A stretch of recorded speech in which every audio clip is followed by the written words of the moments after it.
2 பேர் நண்பர்களாக இருந்து விலகும்போது அவர் நல்லா இருக்கக்கூடாதுங்கிற எண்ணம் கட்டாயமாக இருக்கும். அதற்காக மெனக்கெட்டு ஒரு பெரிய தொகையை கொடுத்து அவருக்கு எதிராக செயல்படுறதெல்லாம் இங்கே பெரும்பாலும் நடக்கலைன்னு சொல்லுவார். இந்த படத்தினுடைய ஓட்டத்தை பற்றி விசாரித்தோம்னா தெலுங்கில் நல்லா போயிட்டுருக்குங்கிறாங்க. அப்போ நாம் கற்றுக் கொடுத்த சினிமாவை தானே நம்ம எதிர்பார்ப்போம். அது இந்த படத்தில் இல்லாமல் போனது தான் ஒரு பெரும் குறையாக பார்க்கப்படுது. ஒருத்தன் ஒழிஞ்சிட்டான்னா இன்னொருத்தன் ரொம்ப சந்தோஷப்படுறத நம்ம பலமுறை இங்கே கேட்டிருக்கோம். என்னன்னு கேட்டால் அந்த நடிகர் படம் வந்து மண்டையை போட்டுடுச்சு, அதுக்காக இவங்க பார்ட்டி வச்சு கொண்டாடினாங்க அப்படிம்பாங்க. இல்லை சிம்பு வந்து ரொம்ப அப்செட் ஆகிட்டார். ஆக்சுவலாக இதில் வந்து அவருடைய போர்ஷனே ஒரு ஹாஃப் அன் ஹவருக்கு மேலே நறுக்கி போட்டிருக்காங்க. அவ்வளோ எடுத்து படத்தில் பயன்படுத்தவே இல்லை. கடைசியில் இப்படி மணிரத்னம் பண்ணிட்டாரேன்னு அவருக்கு ஒரு பெரிய அப்செட்டு. அதனால் மணிரத்னம் ஃபோன் பண்ணாமல் இருக்கிறது நமக்கு நல்லதுங்கிற மூடில் அவர் இருக்காராம். ஒருவேளை ஃபோன் பண்ணால் கூட சார் நீங்கள் கதையை சொல்லுங்கள், கதை பிடிச்சிருந்தா பண்ணுவோங்கிற அளவுக்கு அவர் தயாராகிட்டார். வாடிவாசல் பெரிய எதிர்பார்ப்பு வந்து இந்த படத்துக்கு வந்து இருந்துட்டு இருக்கு. சூர்யா சார், வெற்றிமாறன் சார் சேர்ந்து ஒரு படம் பண்ணுறதா இருந்தது. அது ஏன் சார் தள்ளி தள்ளி போயிட்டு கடைசியில் அந்த டிராப் அப்படின்ற ஒரு நிலைக்கு வந்து வந்தது? அதுக்கு பெரிய காரணம் வந்து வெற்றிமாறன் அவர் நினச்ச நேரத்துக்கு போகலை. இப்போ அமீரும் சூர்யாவும் எந்த அளவுக்கு வந்து எதிரெதிர் திசையில் நிற்கிறாங்கங்கிறது நான் சொல்ல வேண்டாம். ஆனால் அமீர் இருப்பதை சூர்யா விரும்பலை. ஸோ இந்த படம் டிராப் ஆனதுக்கு அதுவும் ஒரு காரணம்.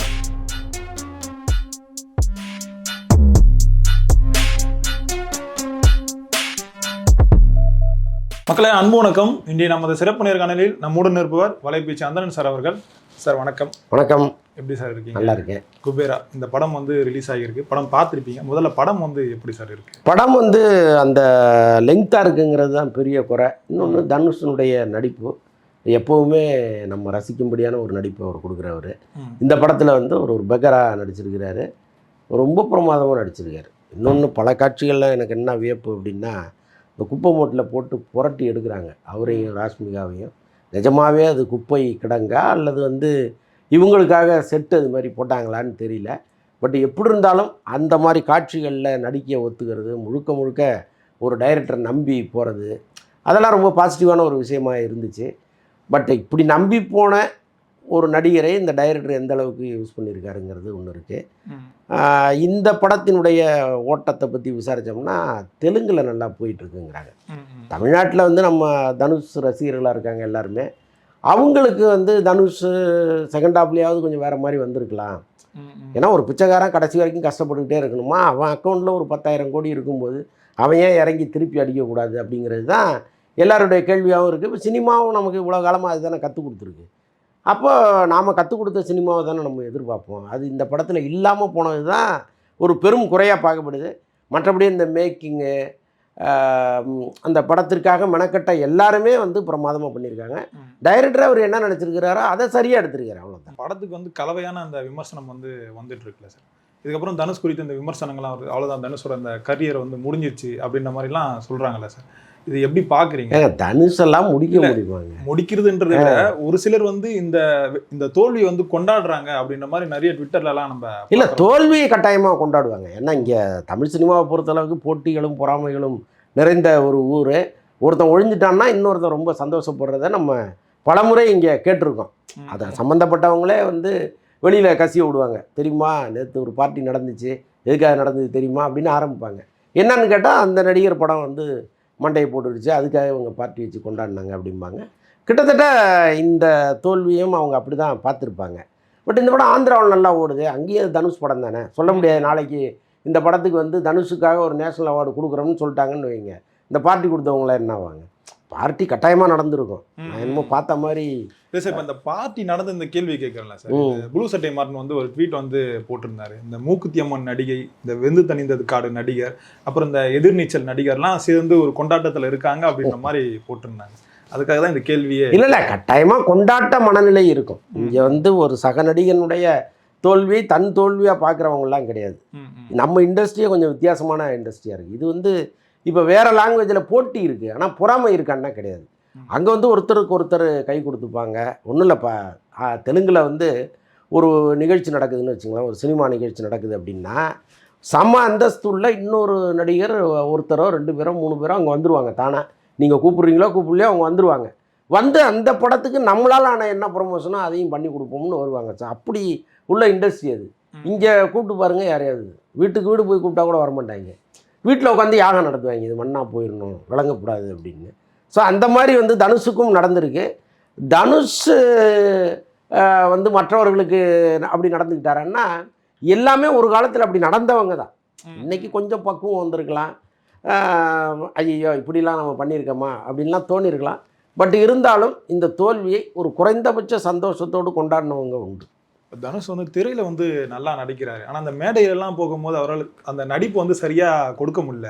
ரஜினி மாதிரி பண்ணணும்னு நினைச்சு ஒன்று பண்றாரு, அது வந்து ட்ரோல் மெட்டீரியலா மாறுது. தனுஷ் அப்படி யார் தான் அழிக்க பாக்குறாங்க? ஏன் அவர் இந்த மாதிரி எல்லாம் பேசிட்டு இருக்காருன்னு கேட்கறாங்க. யார் தான் சார் அவர் அழிக்க பாக்குறாங்க? இல்லைங்க, அவருக்கு மனசுல வந்து ஒரு நீண்ட காலமா புறையோடி போயிருக்கிற புண்ணு யாருங்கிறத அவருக்கு சொல்ல வேண்டிய அவசியம் இல்லை. எல்லாருக்குமே தொடர்ந்து சினிமாவை கவனிக்கிறவங்களுக்கு தெரியும் அவர் யாரை சொல்றாரு அப்படின்னு. யாருன்னா உங்ககிட்ட கேட்கிறேன் சார். இல்லைங்க, அவருடைய எதிரிகள் யாரு? நயன்தாரா, சிவகார்த்திகேயன், சுசித்ரா, இவங்க தானே. இப்போ அவரை பற்றிய புரளிகளை கிளப்பி விடுவதும் அல்லது நேரடியாக அவரோட சண்டை போடுறதும் இவங்க தானே. ஸோ அப்படி இருக்கும்போது அவரை பற்றியான காசிப்பு அங்கங்கே சொல்கிறது இதெல்லாம் வந்து அவங்க மூலமாக நடந்திருக்கும்னு அவர் நம்புகிறாரு. எனக்கு தெரிந்து இப்போ பத்திரிகையில் வந்து ஒரு 200-300 பேர் இப்போ இந்த துறையில் இருக்காங்க. இவங்களை தாண்டி நீங்கள் வந்து ஒரு செய்தியை வெளியில் கொண்டு வரணும்னா அவங்க உதவி தான் தேட வேண்டியது இருக்குது. அப்போ வந்து ஒரு நயன்தாராவோ அல்லது வந்து வேறு யாரோ சிவகார்த்திகேயனோ தனுஷுக்கு எதிராக ஒரு 10 பேரையோ ஒரு 20 பேரையோ கூப்பிட்டு ஆஃபீஸ் கூப்பிட்டு அல்லது யாராவது ஒரு தூதர் மூலமாக எங்கள் இவ்வளோ பணம் தரேன் இவங்களை பிடிச்சி திட்ட சொல்லுங்கள் அப்படின்னு சொன்னதெல்லாம் எனக்கு தெரிஞ்சு இல்லை. ஆனால் அங்கங்கே உட்காந்து பேசுவாங்க நிச்சயமாக. இப்போ உங்களை பற்றி நான் வேற ஒரு நண்பர்கிட்ட குறை சொல்கிறேன்னா அவர் கட்டாயமாக உங்கள்கிட்ட வந்து சொல்லுவார்ல. ஸோ இந்த மாதிரி ஏதோ ஒன்று அவரை வந்து உண் பண்ணியிருக்கு. ஸோ அதன் காரணமாக தான் அவர் அங்கே உட்காந்து அந்த வார்த்தைகளை குறிப்பிட்ட அந்த பேச்சு இருந்துட்டு தான் இல்லைங்க. வந்து மனஸ்தாபம்ங்கிறது இருக்கும். 2 பேர் நண்பர்களாக இருந்து விலகும்போது அவர் நல்லா இருக்கக்கூடாதுங்கிற எண்ணம் கட்டாயமாக இருக்கும். அதற்காக மெனக்கெட்டு ஒரு பெரிய தொகையை கொடுத்து அவருக்கு எதிராக செயல்படுறதெல்லாம் இங்கே பெரும்பாலும் நடக்கலைன்னு சொல்ல வரேன். நீங்கள் தனிப்பட்ட முறையில் அந்த சந்தோஷத்தை கொண்டாடிக்கலாம். ஒரு 10 நண்பர்களோட சேர்ந்து குடிக்கிறது, ஆடுறது, பத்தியா நான் நினச்சேன் பத்தியா போயிட்டான் பத்தியா அப்படின்னு சொல்லலாம். இதெல்லாம் தனியாக நடக்கும். இதை விட்டுட்டு ஒரு குறிப்பிட்ட கூட்டத்தை கொண்டு வந்து உட்கார வச்சு அவங்களுக்கு காசு கொடுத்து பேச வைக்கிறதுங்கிறது பெரும்பாலும் இல்லை. நான் அப்படி கேள்விப்படலை. அரசியலில் இருக்குது இல்லை. இப்போ அரசியல்வாதிகள் ஒருத்தருக்கு ஒருத்தர் வந்து திட்டணும், இவரை பற்றி அவர் போடணும், அவரை பற்றி இவர் போட்டுக்கணும்னா அதுக்குன்னு சில ஸ்பெஷலிஸ்ட்டுகள் இங்கே இருக்காங்க. அவங்கள கூப்பிட்டு உட்கார வச்சு சில பல வேலைகள்லாம் செஞ்சு பேச வைக்கிறாங்கல்ல. அதையும் நம்ம தொடர்ந்து பார்த்துட்டு தானே இருக்கோம். அந்த மாதிரி சினிமாவில் இருக்கான்னா பெரும்பாலும் இல்லை. சார் சிம்பு தகலை படத்தை வந்து ஒரு மிகப்பெரிய எதிர்பார்ப்பு வந்து இருந்துச்சு. அவரும் பெருசாக நம்பிட்டு இருந்தார். இந்த படம் ரிலீஸ் ஆனதுக்கப்புறம் ஒரு கலவையான ஒரு விமர்சனம் தான் வந்திருக்கு. இப்போ வெற்றிமாறன் கூட சேர்ந்து ஒரு படம் வந்து பண்ணுறதா கேள்விப்பட்டிருக்கோம் சார். இப்போ அந்த படம் எந்த மாதிரியான ஒரு படமாக அமையும் சார் சிம்புவுக்கு? அதான் வடசென்னை 2வினுடைய இன்னொரு வெர்ஷனாக இருக்கும். வடசென்னை 2 வந்து தனுஷோட பண்ண போகிறேன்னு வெற்றிமாறன் அறிவிச்சிருக்காரு. ஸோ அதனால் வந்து வடசென்னையில் நடக்கக்கூடிய இன்னொரு கதையாக அது இருக்கும். பட் வெற்றிமாறன் வந்து இதுவரைக்கும் அவருடைய தோல்வி சதவீதம்ங்கிறது கிடையவே கிடையாது. ஒரு 1% இருக்கலாம். விடுதலை 2 வந்து அவங்க எதிர்பார்த்த அளவு போகலை. பட் அவருடைய ஆரம்பத்திலிருந்து கடைசி படம் வரைக்கும் வெற்றி படமாகவே இருந்திருக்கு. ஸோ அந்த ஃபார்முலாவோட ஒரு சிம்புவோட இணையும் பொழுது கட்டாயமாக சிம்புவுக்கு வந்து ஒரு பெரிய லிஃப்ட் கிடைக்கும். அவர் மணிரத்னமே கொடுக்காத ஒரு வெற்றி வந்து கொடுப்பாருன்னு நம்ம நம்புவோம். இப்போ இந்த படத்துக்கு அந்த ப்ரோமோ ஷூட்லாம் நடந்ததுன்னு சொல்லியிருந்தீங்க சார். இந்த ப்ரோமோ வந்து எப்போ ரிலீஸ் ஆகும்? இந்த மாதம் ரிலீஸ் பண்ணுறாங்க. ஆக்சுவலாக அமாவாசை அன்னைக்கு வருது. ஓகே. ஏன்னா இப்போ மணிரத்னம் கூட வந்து முன்னாடி ஒரு படம் வந்து சிம்பு பண்ணுறதா இருந்ததுல சார், தக் லைஃப்க்கு அப்புறம் இமிடியேட்டாக பண்ணுறதா இருந்தது. அது ஏன் தள்ளி போச்சு சார்? இப்போ வெற்றிமாறன் கூட பண்ணுறதுனாலயா? இல்லை சிம்பு வந்து ரொம்ப அப்செட் ஆகிட்டார். ஆக்சுவலாக இதில் வந்து அவருடைய போர்ஷனே ஒரு ஹாஃப் அன் ஹவருக்கு மேலே நறுக்கி போட்டிருக்காங்க. அவ்வளோ எடுத்து படத்தில் பயன்படுத்தவே இல்லை. இன்னொன்று வந்து அந்த படமும் பெருசாக எதிர்பார்த்த அளவுக்கு இல்லை. ஒரு சிம்புவே வந்து படத்தை கடைசி நாள், அதாவது இந்த ரிலீஸுக்கு முதல் நாள் தான் இந்த படத்தையே பார்த்துருக்காரு. அவர் அதுக்கு முன்னாடி வரைக்கும் வெறும் டப்பிங்கில் பார்த்தது தான். அவரும் பெரிய கற்பனையில் இருந்தார். பல பேர் வந்து சிம்பு அப்ரோச் பண்ணும் பொழுதெல்லாம் ஆக்சுவலாக STR 49, 50, 51 இந்த 3 படத்தில் ஒரு படம் தான் அவர் சொந்த படம், பாக்கி 2 வேற கம்பெனி படம். அப்போ சம்பளத்தை பற்றி பேசும்பொழுது இல்லைங்க தக் லைஃப் வந்துட்டோம் அப்புறம் பேசலாம் அப்படின்னு சொன்னார். அப்போ அந்த அளவுக்கு தக் லைஃப்பை நம்பினார். கடைசியில் இப்படி மணிரத்னம் பண்ணிட்டாரேன்னு அவருக்கு பெரிய அப்செட்டு. அதனால் மணிரத்னம் ஃபோன் பண்ணாமல் இருக்கிறது நமக்கு நல்லதுங்கிற மூடில் அவர் இருக்காராம். ஓ. ஒருவேளை ஃபோன் பண்ணால் கூட சார் நீங்கள் கதையை சொல்லுங்கள், கதை பிடிச்சிருந்தா பண்ணுவோங்கிற அளவுக்கு அவர் தயாராகிட்டார். ஒரு காலத்தில் மணிரத்னம் சார் கூப்பிட்டா நான் படம் நடிப்பேன்னு சொல்லிட்டு இருந்தவர் இப்போ சினிமா அப்படி தானேங்க. நீங்கள் ஜெயிக்கிற குதிரையாக இருக்கிற வரைக்கும் தான் மரியாதை. நீங்கள் ஜெயிக்கலைன்னா எவ்வளோ பெரிய யானையாக இருந்தாலும் இங்கே மதிக்க மாட்டாங்க. அதுதான் அந்த STR 49 என்ன சார் ஆச்சு? அது டிராப்டா இல்லை தள்ளி போகுதா சார்? டிராப்டு கிடையாது. இப்போ வெற்றிமாறன் படம் 49 வந்துட போகுது, அவ்வளோதானே. 49 தள்ளி போகும். ஓ. யார் சார் ப்ரொடியூசரா இருப்பாங்க? ஆகாஷ் பாஸ்கரன் தானா? STR 49. ஆகாஷ் பாஸ்கரன்ட்ட சிம்பு என்ன சொல்லியிருக்காருன்னா, நீங்கள் பராசக்தி படத்தையும் இட்லி கடை படத்தையும் ரிலீஸ் பண்ணுங்க, அப்புறமா நான் டேட்டு தரேன்னு இருக்காரு. எனக்கு தெரிந்த அந்த 49 வந்து 51 மாறுறதுக்கு தான் நிறைய வாய்ப்பு. இந்த STR 50 என்ன சார் ஆச்சு? அது வருமா? எனக்கு ப்ரோமோ எடுக்கிறாங்கன்னா நிறைய செய்திகள் பார்த்தோம். அந்த ப்ரோமோவும் எதுவும் வர மாட்டேங்குது. இல்லைங்க, இப்போ அந்த டைரக்டரும் முதல்ல மாறணும். இப்போ இவ்வளோ பெரிய பட்ஜெட்டில் ஒரு படத்தை எடுத்து வச்சுக்கிட்டு ஒரு கதையை ரெடி பண்ணிட்டு நான் இதை தான் பண்ணணும்னு உட்காந்தா நகரவே முடியாது. அந்த படத்தினுடைய பெரிய பிரச்சனை என்ன? பட்ஜெட் தான். இவ்வளோ பட்ஜெட்டில் சிம்பு வச்சு எடுக்கிறதா அப்படின்னு எல்லாருமே யோசிக்கிறாங்க. சரி, தக் லைஃப் வந்த பிறகு இவருடைய பிஸ்னஸ் லெவல் மாறும்னு பார்த்தா ஏற்கனவே இருந்ததையும் குறைச்சிருச்சு. ஸோ அப்படி இருக்கும்போது எப்படி அந்த படத்தை ஸ்டார்ட் பண்ண முடியும்? எனக்கு தெரிந்த அந்த படம் நடக்கிறது கொஞ்சம் டவுட்டு தான். இந்த வாடிவாசல் பெரிய எதிர்பார்ப்பு வந்து இந்த படத்துக்கு வந்து இருந்துட்டு இருக்கு. சூர்யா சார், வெற்றிமாறன் சார் சேர்ந்து ஒரு படம் பண்றதா இருந்தது. அது ஏன் சார் தள்ளி தள்ளி போயிட்டு கடைசியில் அந்த டிராப் அப்படின்ற ஒரு நிலைக்கு வந்து வந்தது? அதுக்கு பெரிய காரணம் வந்து வெற்றிமாறன் அவர் நினைச்ச நேரத்துக்கு போகலை. சூர்யா வந்து அவருக்காக வெயிட் பண்ணி கடைசியில் அடுத்தடுத்த படங்களில் கமிட் ஆகி அவர் போக ஆரம்பிச்சிட்டாரு. அப்புறம் வந்து இந்த படத்தில் அமீருக்கு ஒரு முக்கியமான ரோல் இருக்கு. இப்போ அமீரும் சூர்யாவும் எந்த அளவுக்கு வந்து எதிரெதிர் திசையில் நிற்கிறாங்கங்கிறது நான் சொல்ல வேண்டாம். ஸோ அப்படி இருக்கும்போது அமீர் இல்லாமல் இருந்தால் இந்த படத்துக்கு நம்ம டேட்டு கொடுக்கலாங்கிற அளவுக்கு அவரும் நினைக்கிறாரு. நடுவில் ஒரு முறை அமீரும் சூர்யாவும் மீட் பண்ணாங்க அப்படின்லாம் தகவல் வந்துச்சு. அது ஒரு செகண்டு தான், ஒரு மரியாதை நிமித்தமான ஒரு சந்திப்பாக போயிடுச்சு. ஆக்சுவலாக சூர்யா ஏதோ ஒரு நிகழ்ச்சிக்கு வர வெற்றிமாறன் அங்கே போயிருக்காரு, வெற்றிமாறனோடு அமீரும் போயிருக்காரு. இப்போ வெற்றிமாறன் போய் அவர் கை கொடுக்கும்போது பக்கத்தில் நின்று அமீரை பார்த்து இவர் எந்திரிச்சு சாருன்னு சொல்லி தானே ஆகணும். ஸோ அப்படிப்பட்ட சந்திப்பு தான் அது.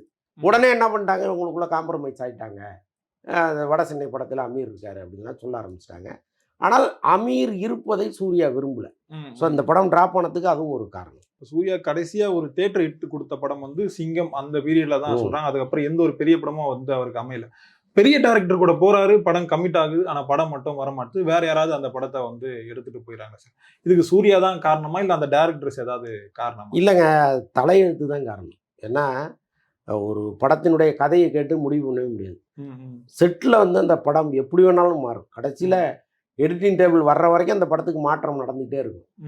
அது ஃபைனலாக வரும்பொழுது தான் இது நல்லா வந்திருக்கா வீணா போச்சாங்கிறதே தெரிய வரும். சில நல்ல இயக்குனர்கள் கடைசி வரைக்கும் அதை மெயின்டைன் பண்ணி கொண்டு வந்து நல்ல படமாக கொடுத்துட்றாங்க. பல பேர் நடுவில் எங்கேயோ குழம்பி எப்படியோ கோட்டையை விட்டுறாங்க. கதையாக கேட்கும்போது நல்லா இருக்கிற படம் வெளியில் வரும்போது மோசமாக வந்துடுது. அதுதான் சூர்யாவுக்கு ஒவ்வொரு முறையும் நடப்பது. பட்டு இப்போ வரப்போகிற ஆர்ஜே பாலாஜி படம் வந்து அதை மாற்றும்னு நான் நம்புகிறேன். ஏன்னா இப்போ அந்த படம் குறித்து வர தகவல்லாம் ரொம்ப பாசிட்டிவாக இருக்குது. அதனால் படம் வந்த பிறகு பார்ப்போம், ஓரளவுக்கு அது கை கொடுக்கும். ஏன்னா இப்போ வணங்கான் வந்து அவர் தான் நடிக்கிறதா இருந்தது. அது அருண் விஜய் நடித்து அந்த படம் வந்து இல்லை, வணங்கான் நடிக்காமல் போனதே பெட்டர் தான். ஏன்னா அந்த படத்தினுடைய ரிசல்ட்லாம் அப்படி தானே இருந்துச்சு. இப்போ பராசக்தியும் அவருக்கு தான் முதல்ல வந்தது. அதுக்கப்புறம் அதையும் நடிக்காமல் மிஸ் பண்ணிட்டார். இப்போ சிவகார்த்திகேயன் வந்து கரெக்டாக பிடிச்சிட்டு அவரோட அந்த படம் வரிசையை வந்து சரியாக பயன்படுத்துகிறாருல சார். ஏன் அதை வந்து சூர்யா வந்து சரியாக மிஸ் பண்ணிகிட்டே இருக்காரு?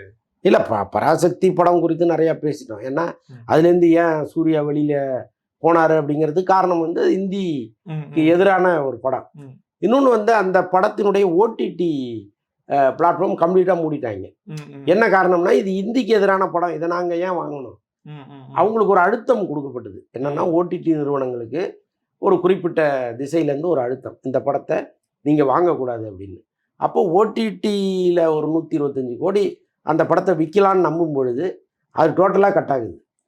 அப்போ சூர்யாவினுடைய படம் பிஸ்னஸ் இல்லை, சூர்யாவினுடைய படம் டேபிள்லே லாஸ் அப்படிங்கிற ஒரு பேர் வந்ததுன்னா அது யாருக்கு கிட்ட பேர்? ஸோ அதனால் சூர்யா அப்படியே சைலண்ட்டாக ஒதுங்கிட்டார். சூர்யாவுக்கு ஒரு மிகப்பெரிய ஒரு படமாக அமையணும் இந்த கருப்புன்று சொல்லி ரொம்ப நன்றிகள் சார். எங்களோட நேரம் கொடுத்தீங்க. நன்றி சார்.